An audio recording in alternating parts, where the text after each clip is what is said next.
Well, this is a segue from yesterday's discussion about visible language. The notion being that, well, let me review what yesterday was about. It was about the idea that if we could see language, if language were a project of understanding that used the eyes for the extraction of meaning rather than the ears, that it would be a kind of telepathy. There would be both a fusion of the observer with the object observed and with the person communicated with. The place in nature where something like this has actually evolved and occurred is in the cephalopods, the squid and the circulittoral octopi. Now these are animals that divided from the human, from the line of development that leads to human beings over 600 million years ago. They're mollusks. They're related to escargot.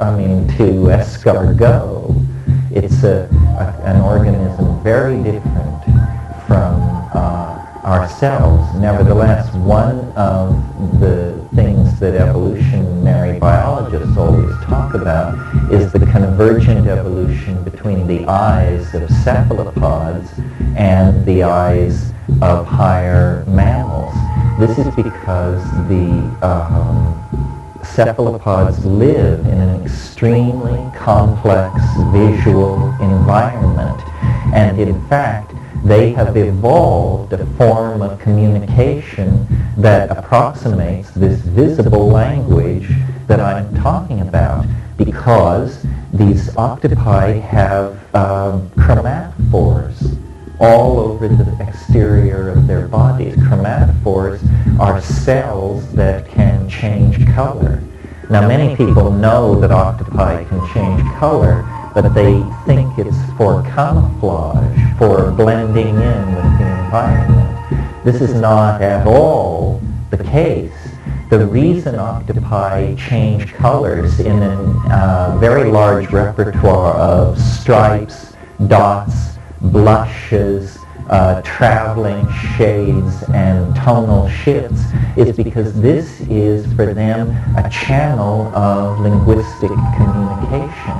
In other words, they don't transduce their linguistic intentionality into small mouth noises like we do, small mouth noises which then move as sound across space in the form of vibrations of the air.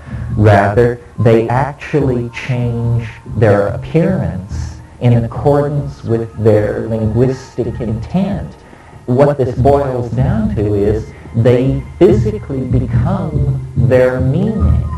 And one octopus observing another is watching the unfolding of internalized neurological states within the organism being reflected in color changes on the surface of the skin.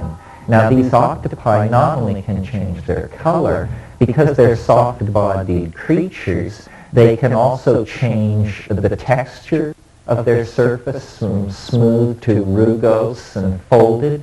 They can also, because they are soft-bodied, fold and unfold and reveal and conceal very rapidly different parts of their body. So they're capable of a visual dance of communication that is an extremely dense kind of visual signal. And in the so-called benthic octopi, the species that have evolved in very deep water where very little light reaches, they have evolved light-emitting phosphorescent organs, some of them with membranes like eyelids over them, so that even in the darkness of the abyssal depth of the ocean, they can carry out this dance of light, self-enfoldment, color change, and surface texture that is their linguistic style. In fact, the only way an octopus can experience a private thought is to release a cloud of ink into the water into which it can retreat briefly and hide its mental nakedness from its followers. This kind of biologically intrinsic wiring into the potential of language is something that we may be able to mimic and achieve using psychedelic drugs as the inspiration for the directions given to a virtual reality development program. In other words, we might be able to create kinds of visibly beheld syntax that would be the human equivalent of the dance of light, texture, and positioning that constitutes the grammar and syntax